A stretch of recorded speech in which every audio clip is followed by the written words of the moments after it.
Friends, punctuation is very important topic. Full stop, inverted commas, hyphen, semicolon, colon, all these things are called punctuation marks. In examination, they will give you a paragraph and they will ask you to put the punctuation marks at necessary place. So today I will teach you how to use the punctuation marks. Let us see. The first is the full stop. Now this is called full stop. This is the symbol of full stop. It is used to show the end of the sentence. For example, I have written a letter. Here there is a full stop.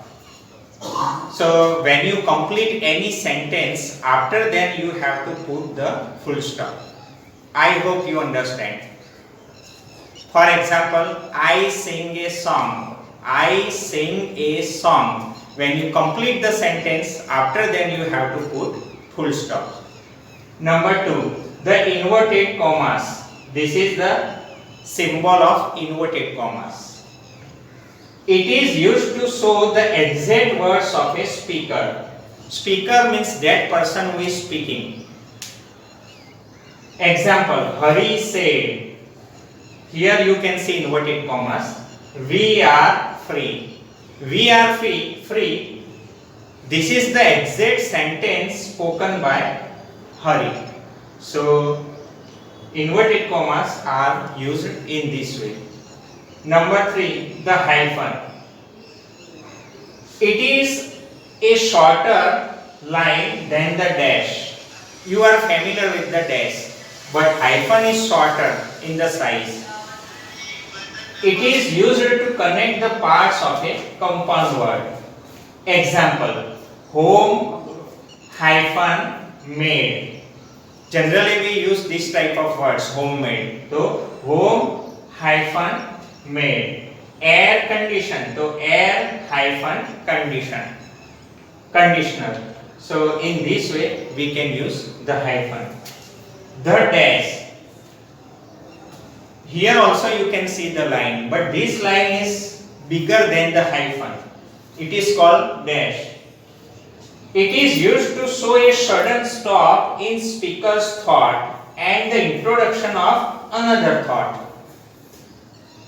If any person is speaking something and suddenly he would stop and he would start another thought, then we can put at that time the dash. For example, I had decided to go to England.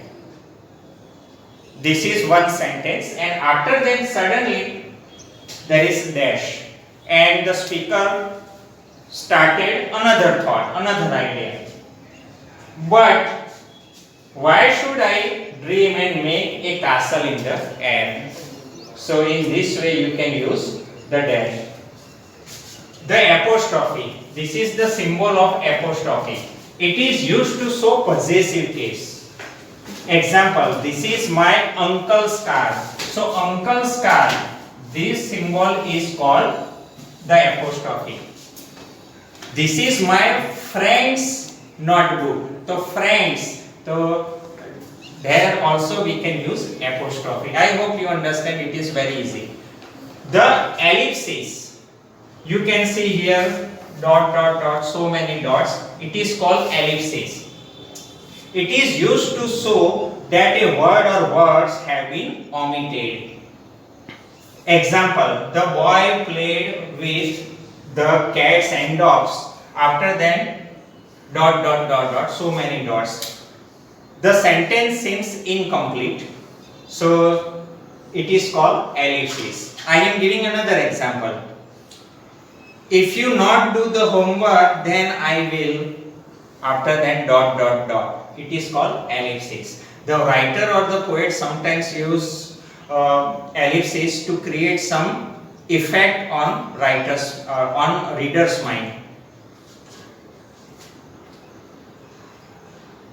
Comma. It is used to indicate a pause between parts of a sentence. Example, England, France and Russia are developed countries. Here England and France, between two words there is a pause, and for that pause we have used comma.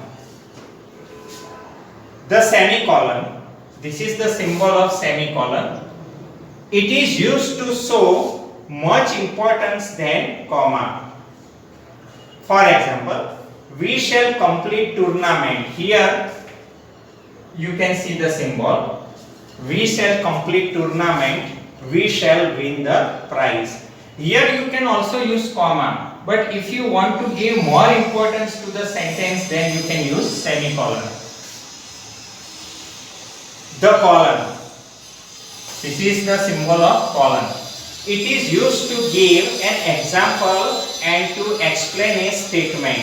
Generally, it is used for example. Let us see the example.